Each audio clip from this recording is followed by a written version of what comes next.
জীবনের ভালো থাকার মন্ত্রটা আমি বোধহয় শিখে গেছি।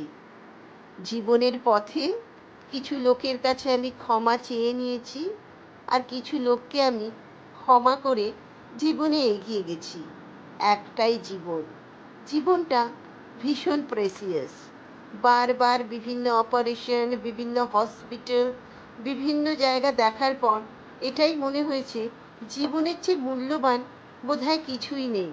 আজ আমি হেঁটে চলে ঘুরে বেড়াতে পারছি, দু চোখে দেখতে পাচ্ছি, জীবনকে উপভোগ করতে পারছি, এটাই বা কম কথা কি? আমি সেদিন শাহরুখ খানের একটা ইন্টারভিউ দেখছিলাম। সেখানে শাহরুখ খান বলছে, আমি ভীষণ স্বার্থপর, আমি নিজের কয়েকটা বন্ধু বান্ধব, নিজের ফ্যামিলি মেম্বার, তার বাইরে আর কারোর খবর রাখি না। আমিও জীবনে সেই নীতি ফলো করেছি, ভীষণ স্বার্থপর হয়ে গেছি।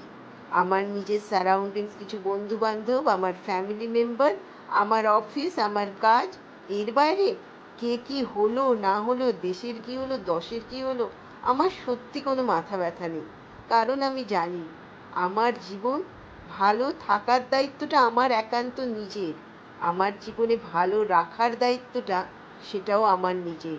সেই জন্য যতক্ষণ আছি ভালো থাকি, আনন্দে থাকি। জীবনে যেটা ফোকাস করবে সেটাই বড় হবে। ভালোকে করলে ভালো,